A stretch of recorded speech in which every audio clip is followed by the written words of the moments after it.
কেমন প্রীতি।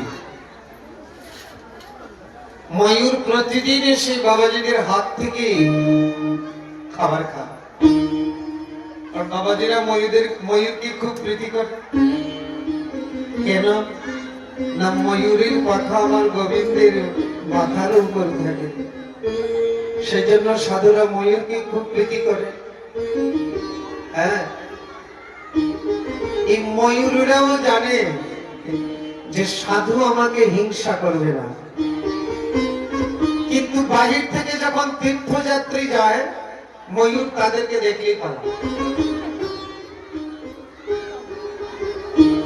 বাইরের থেকে তীর্থযাত্রী যায় তাদেরকে দেখলে ময়ূর পালায়, কিন্তু সাধুদের হাত থেকে সে ময়ূর খাবার খায়। তো মানসরোবরের রাজহংস কতদিন পর্যন্ত চেষ্টা করলো কিন্তু ধরতে পারলো না। আচ্ছা, বেদেরা ধরতে পারে না, ওইদিকে সাধুরা যখন স্নান করে রাজহংস গুলো এসে সাধুদের সাথে খেলা করে। তাহলে রাজহংস জানি এরা হিংস্র আর এরা সাধু।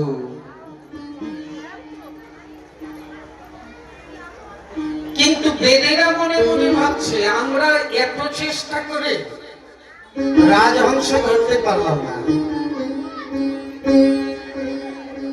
আর এই সাধুদের আশেপাশে এসে খেলা করে।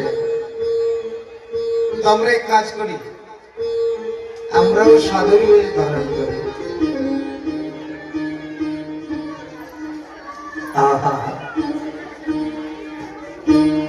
এখন যে কয়জন বেদ রাজহংস ধরার উপায় করছিল, তারা কি করেছে? মাথা মুন্ডন,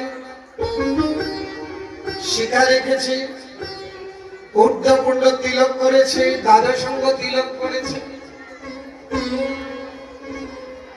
আর সাধুর মতো সাদা পোশাক করেছে।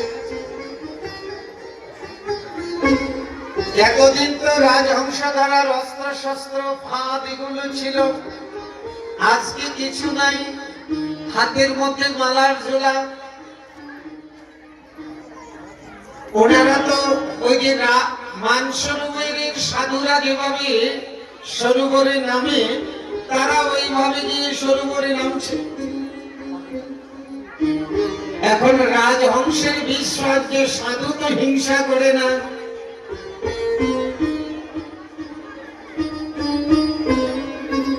ভালো করে শুনুন,